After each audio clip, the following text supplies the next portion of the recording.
Ciri pertumbuhan dan perkembangan retardasi mental dibedakan berdasarkan 4 jenis klasifikasi yang tadi, dan setiap klasifikasi dibedakan lagi berdasarkan usia. Untuk retardasi mental ringan, umur 0-5 tahun, dapat mengembangkan keterampilan sosial dan komunikasi, namun terdapat keterbelakangan dalam bidang sensori dan motorik.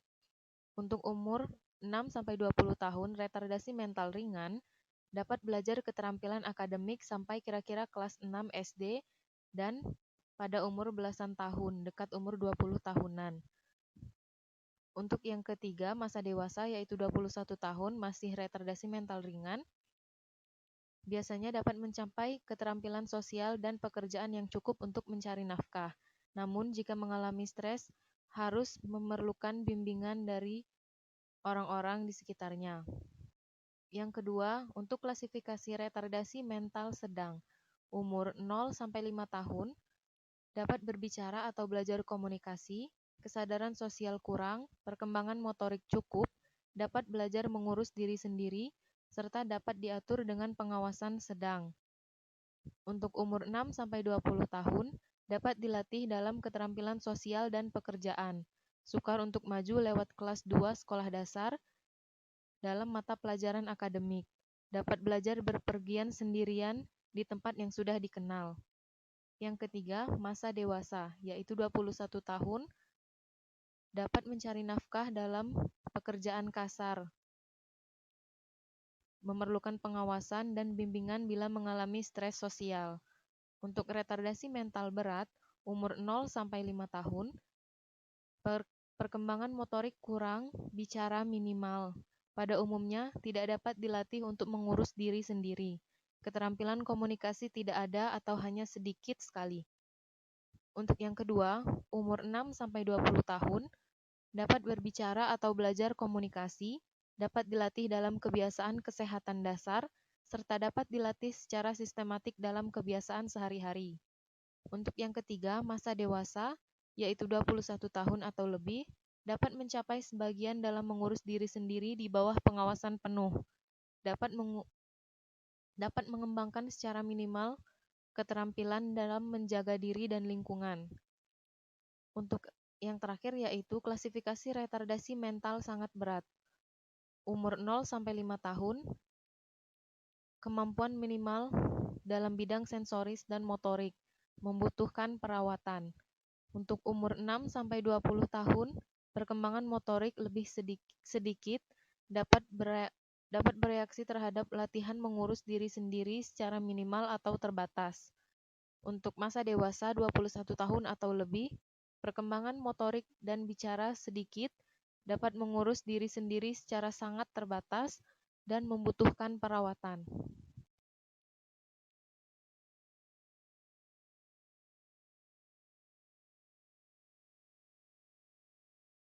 Retardasi mental. RM ringan IQ 52-68, RM sedang IQ-nya 36-51, untuk RM berat IQ-nya 20-32, RM sangat berat IQ kurang dari 24. Tanda dan gejala retardasi mental. Yang pertama, lambat dalam mempelajari hal-hal baru, mempunyai kesulitan dalam mempelajari pengetahuan atau hal akademik, serta selalu cepat lupa atas apa yang ia pelajari jika tidak diulang-ulang terus-menerus. Yang kedua yaitu kesulitan dalam mempelajari hal-hal baru. Yang ketiga, untuk anak dengan retardasi mental berat, kemampuan bicaranya sangat kurang. Selanjutnya, sangat kurang dalam hal menolong sendiri atau berperilaku maladaptif, seperti tidak dapat mengurus diri sendiri seperti berpakaian, makan, serta mengurus kebersihan diri, dan selalu memerlukan latihan khusus untuk mempelajari kemampuan dasar. Kemudian, tingkah laku yang kurang wajar terus-menerus, seperti dengan anak retardasi mental berat berperilaku tanpa tujuan yang jelas. Kegiatannya seperti memutar-mutar jari di depan wajahnya, lalu dapat melakukan hal-hal yang membahayakan diri sendiri tanpa tahu bahwa hal tersebut berbahaya, seperti menggigit diri sendiri, membenturkan kepala, dan lainnya.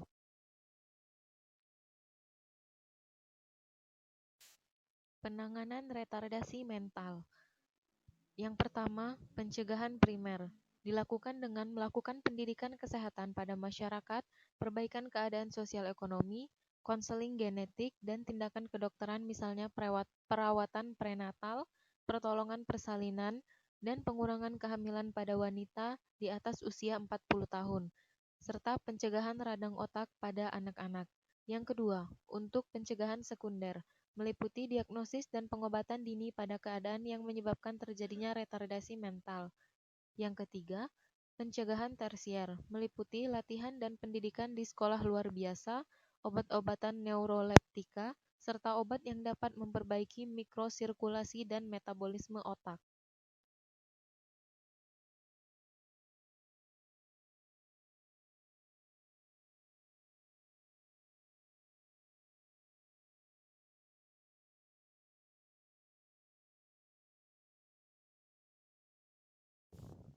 Pemeriksaan diagnostik retardasi mental. Yang pertama yaitu mengetes tingkat kecerdasan atau yang lebih dikenal dengan tes IQ.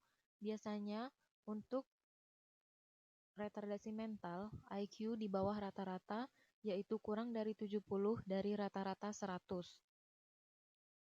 Dan melakukan wawancara dengan pasien dan orang tua, serta melakukan observasi secara langsung dan serangkaian tes lanjutan seperti tes darah, tes urin, pemindaian seperti CT scan dan MRI, dan pemeriksaan aktivitas listrik otak atau elektroensefalografi atau EEG.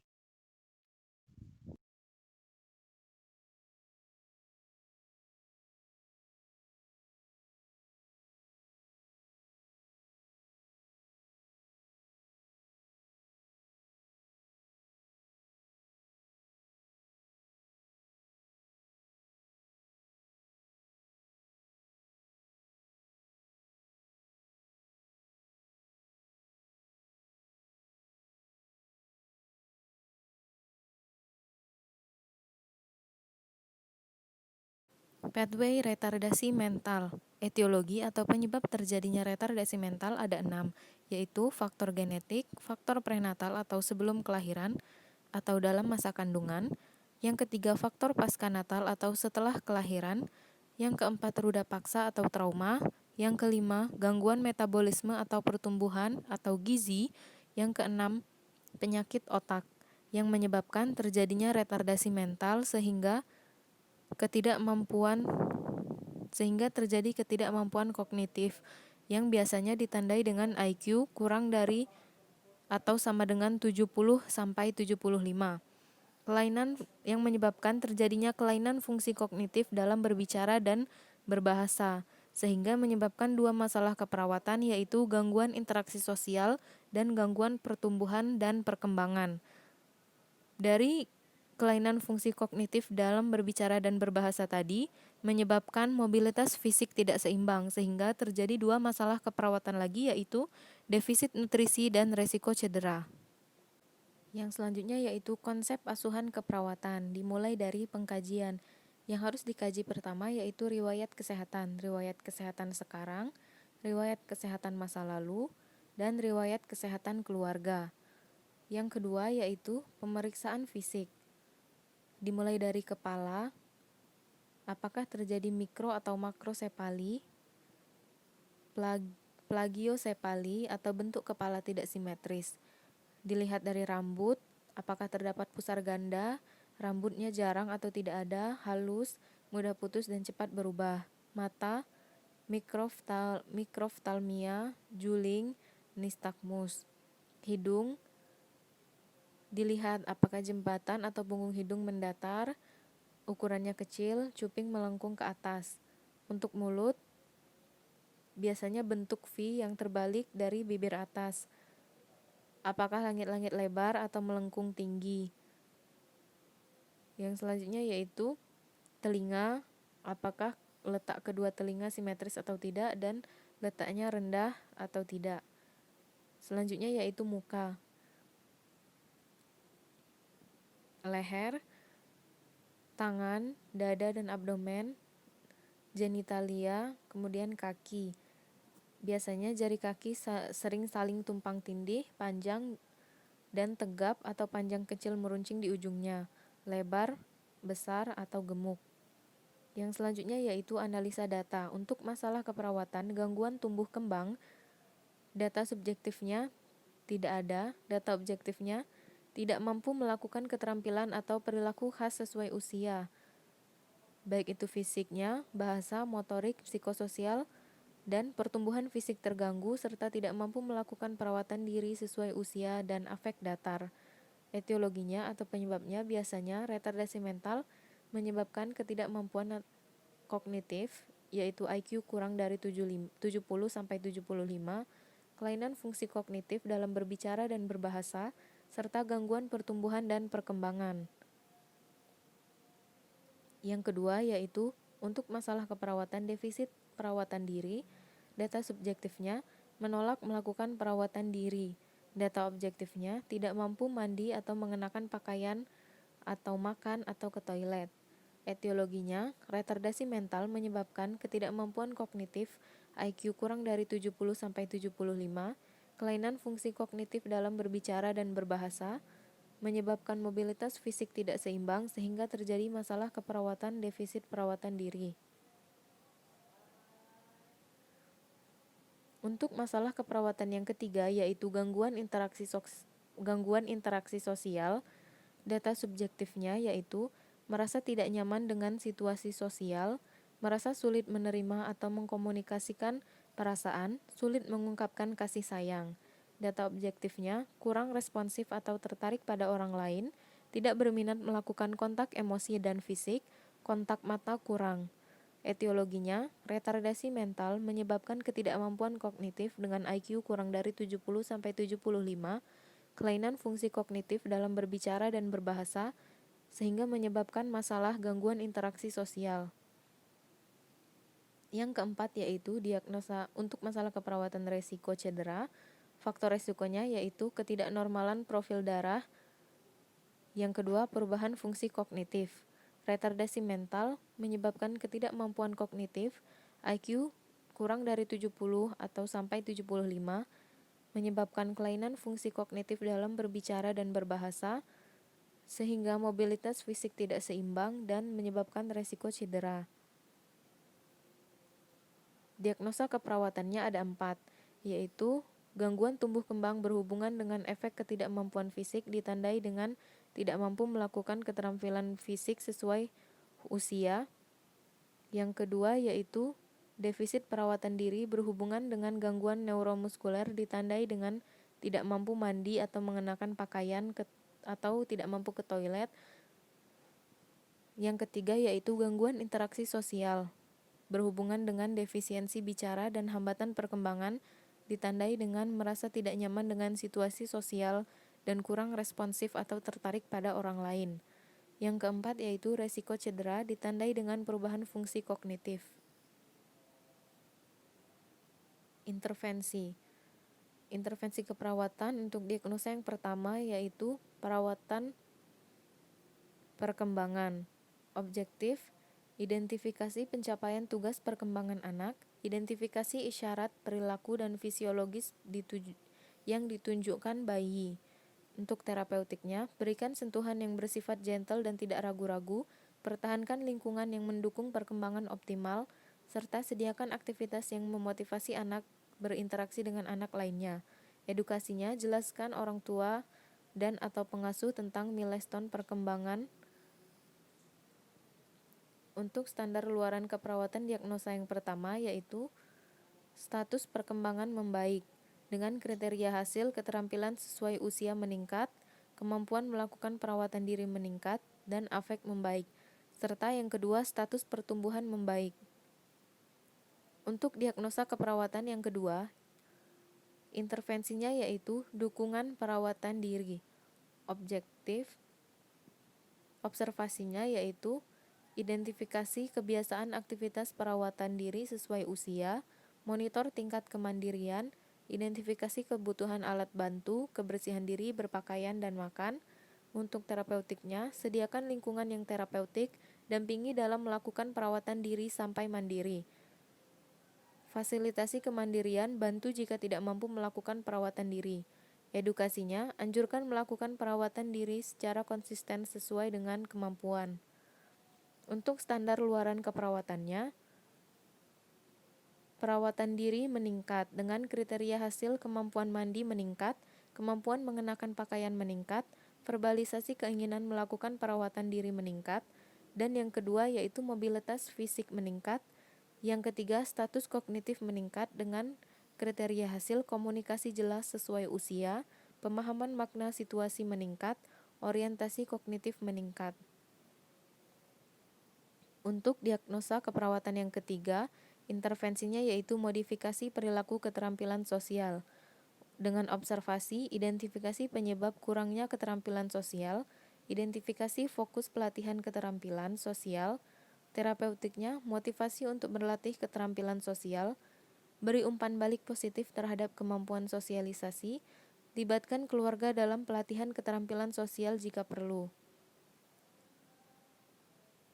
Untuk edukasinya, jelaskan tujuan keterampilan sosial, jelaskan respon dan konsekuensi keterampilan sosial, anjurkan mengungkapkan perasaan akibat masalah yang dialami, serta edukasi keluarga untuk dukungan keterampilan sosial.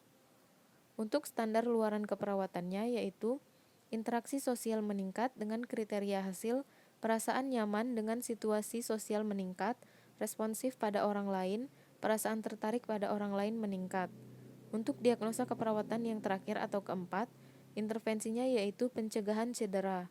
Dengan observasi, identifikasi area lingkungan yang berpotensi menyebabkan cedera, terapeutiknya sediakan pencahayaan yang memadai, serta diskusikan terapi fisik yang perlu dilakukan. Edukasinya, jelaskan alasan intervensi pencegahan jatuh ke pasien dan keluarga. Untuk standar luaran keperawatannya ada dua, yaitu tingkat cedera menurun dan orientasi kognitif meningkat. Yang selanjutnya yaitu implementasi dan evaluasi keperawatan. Implementasi diagnosa yang pertama yaitu mengidentifikasi pencapaian tugas perkembangan anak, mengidentifikasi isyarat perilaku dan fisiologis. Implementasi keperawatan untuk diagnosa kedua yaitu mengidentifikasi kebiasaan aktivitas perawatan diri sesuai usia, memonitor tingkat kemandirian, mengidentifikasi kebutuhan alat bantu kebersihan diri, berpakaian dan makan, menyediakan lingkungan yang terapeutik, mendampingi dalam melakukan perawatan diri sampai mandiri, memfasilitasi kemandirian, bantu jika tidak mampu melakukan perawatan diri, dan menganjurkan melakukan perawatan diri secara konsisten sesuai dengan kemampuan. Untuk implementasi diagnosa keperawatan yang ketiga, mengidentifikasi penyebab kurangnya keterampilan sosial, mengidentifikasi fokus pelatihan keterampilan sosial, memotivasi untuk berlatih keterampilan sosial, memberi umpan balik positif terhadap kemampuan sosialisasi, melibatkan keluarga selama pelatihan keterampilan sosial jika perlu, menjelaskan tujuan keterampilan sosial, menjelaskan respon dan konsekuensi keterampilan sosial, serta menganjurkan kemampuan perasaan akibat masalah yang dialami, dan mengedukasi keluarga untuk dukungan keterampilan sosial. Untuk implementasi keperawatan diagnosa yang keempat, mengidentifikasi area lingkungan yang berpotensi menyebabkan cedera, menyediakan pencahayaan yang memadai, mendiskusikan terapi fisik yang perlu dilakukan, menjelaskan alasan intervensi pencegahan jatuh ke pasien dan keluarga. Untuk evaluasi keperawatan, menggunakan SOAP yaitu Subjective, Objective, Assessment, dan P-Planning.